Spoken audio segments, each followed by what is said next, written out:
A big motivation for me creating this channel was to create a space for authenticity for myself as a so-called self-taught artist, and for anyone seeking an honest view into what an artist's life is really like. One of the main reasons I never pursued fine art or even imagined myself participating in anything creative professionally is because it was so alienating. Not just from the bombastic language, unnerving prices, and estranging aesthetics, but the overt secrecy shaping every interaction I had with prestigious art with a capital A. More often than not, the interactions felt extremely stale and one-sided. I can say I never felt a connection with anything in an art museum or gallery because I just felt it wasn't meant for me. And after repeated attempts to engage with artists living and dead virtually and in real life, that impediment blocking a connection between me and art began to slowly break away.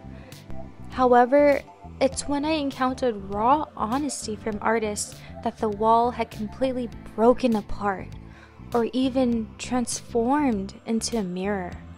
I felt as if I had found a part of myself. To understand art as an expression of humanity and how it developed concurrently through societies as a deeply personal yet global language helped me to gain a tremendous appreciation that truly belonged to me. I began to understand its power to hypnotize and mobilize people, organize their thoughts, and have a lasting impact on humanity, or just add life where none existed before. Something inside me had opened up and I was changed. Only then did I pick up a pencil and commit art rather than just images to paper. Paint to canvas, gigabytes to hard drive, yeah. All of this brings me to a recent interview I saw of Mark Anthony Hill, an artist with a refreshing commitment to honesty. In this interview, when questioned about where his inspiration comes from, he says, "Most artists cannot be truthful. They don't want to be truthful because they're caught up in this thing of over-intellectualizing stuff. They don't want to say, you know what? It happened out of nothing." And that was just so good. That was just, water to me, that was fruit to me. I ate it up and I loved the transparency there. And that is always what I'm craving when I engage in these spaces with artists. I want to hear the real raw deal. Give it to me straight. Give it to me straight.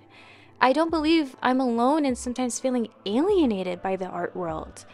It can sometimes be mystifying in the worst of ways.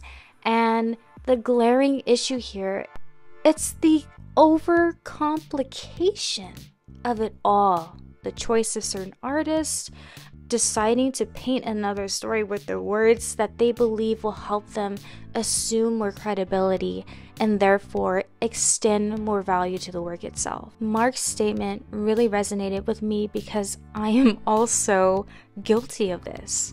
Despite my background, I still found myself falling into the trap of over complicating things, over intellectualizing. I had this opportunity to submit an application to a jury, and the application asked me a very simple question. Where do you get your inspiration from? And I'm not kidding, but I literally could not answer the question to save my life. My jaw dropped and I let out a very long oh. And for the next 7 hours, that question would remain unanswered. The whole day I was thinking, how can I not answer this question? I have to be able to answer something so easy, but I can't. oh well, guess I have to make something up. And I did. I wrote a very delicious tale of make-believe to impress the complete strangers on the other side of the application. Or at least that was my intention. Yet, in retrospect, I could have done the exact opposite. I could have alienated them and made them feel just as icky as I did, trying desperately to make sense of art all those years before. I think we have so much to gain from breaking down these barriers and just speaking plainly to each other, really opening ourselves up to an honest, transparent conversation about this whole art stuff. And I don't feel that it would detract anything. You can still tell a very powerful story. You can still add a lot of value to your craft and what you produce without having to fabricate anything or, create an alternate kind of storyline where you're the hero. We can just live and breathe and exist as human beings on the same very planet, making some beautiful stuff together. And that's pretty much all for me. Until later.